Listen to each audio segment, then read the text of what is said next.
ವೀಕ್ಷಕರೇ, big boss Kannada season 11 ಈ ಒಂದು ಸೀಸನ್ ಕಳೆದ ಸೀಸನ್ಗಿಂತಲೂ ತುಂಬಾನೇ ವಿಭಿನ್ನವಾಗಿದ್ದು, ಕೆಲವರಂತೂ ಬಿಗ್ ಬಾಸ್ ನಿಂದ ನಮಗೇನು ಪ್ರಯೋಜನವಿದೆ ಅಂತ ಪ್ರಶ್ನೆಯನ್ನು ಮಾಡುತ್ತಾರೆ. ಆದ್ರೆ ಈ ಸಲದ ಬಿಗ್ ಬಾಸ್ ನ 11ರ ಪ್ರಕಾರ ಬಿಗ್ ಬಾಸ್ ತಂಡವು ವರ್ಷಕ್ಕೆ 900ರಿಂದ 1000 ಜನಕ್ಕೆ ಉದ್ಯೋಗ ಅವಕಾಶವನ್ನು ಕೊಡುತ್ತಿದ್ದು, ಇದು ಹೆಚ್ಚಿನವರಿಗೆ ಗೊತ್ತಿಲ್ಲ. ಕೆಲವರಿಗಂತೂ ಬಿಗ್ ಬಾಸ್ ಎಂಟರ್ಟೈನ್ಮೆಂಟ್ ಆದ್ರೆ, ಇನ್ನು ಕೆಲವರಿಗೆ ಬಿಗ್ ಬಾಸ್ ಉದ್ಯೋಗವನ್ನ ಕಲ್ಪಿಸುವ ಒಂದು ಬೃಹತ್ ರಿಯಾಲಿಟಿ ಶೋ ಆಗಿದೆ. ವೀಕ್ಷಕರೇ, ಈ ಸಲದ ಬಿಗ್ ಬಾಸ್ ನಲ್ಲಿ ಸ್ವರ್ಗ ಮತ್ತು ನರಕ 2 ಕಾನ್ಸೆಪ್ಟ್ ಗಳನ್ನ ತೋರಿಸಲಾಗಿದ್ದು, ಈಗಾಗಲೇ ಕಂಟೆಸ್ಟೆಂಟ್ ಗಳು ಬಿಗ್ ಬಾಸ್ ಮನೆಯನ್ನ ತಲುಪಿದ್ದು, ಯಾರು ಬಿಗ್ ಬಾಸ್ ಮನೆಯ ಸ್ವರ್ಗಕ್ಕೆ ಹೋಗ್ತಿದ್ದಾರೆ ಮತ್ತು ಯಾರು ಬಿಗ್ ಬಾಸ್ ಮನೆಯ ನರಕಕ್ಕೆ ಹೋಗ್ತಿದ್ದಾರೆ ಅನ್ನೋದನ್ನ ಆಡಿಯನ್ಸ್ ಗಳಾದ ನಾವೇ ಡಿಸೈಡ್ ಅನ್ನ ಮಾಡಬೇಕಾಗಿದೆ.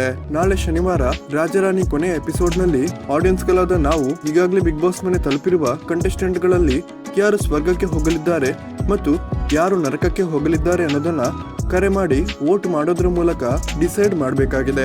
ವೀಕ್ಷಕರೇ, ಇವತ್ತು ಶುಕ್ರವಾರ ಈ ಸಲದ ಬಿಗ್ ಬಾಸ್ ಮನೆಯನ್ನ ತಲುಪಿರುವ ಎಲ್ಲಾ ಬಿಗ್ ಬಾಸ್ ಕಂಟೆಸ್ಟೆಂಟ್ಗಳು ಯಾರು ಅನ್ನೋದನ್ನ ನಮಗೆ ಸಿಕ್ಕಿರುವ ಮಾಹಿತಿಯ ಪ್ರಕಾರ ಈ ಒಂದು ವಿಡಿಯೋದಲ್ಲಿ ನಾವು ನೋಡೋಣ.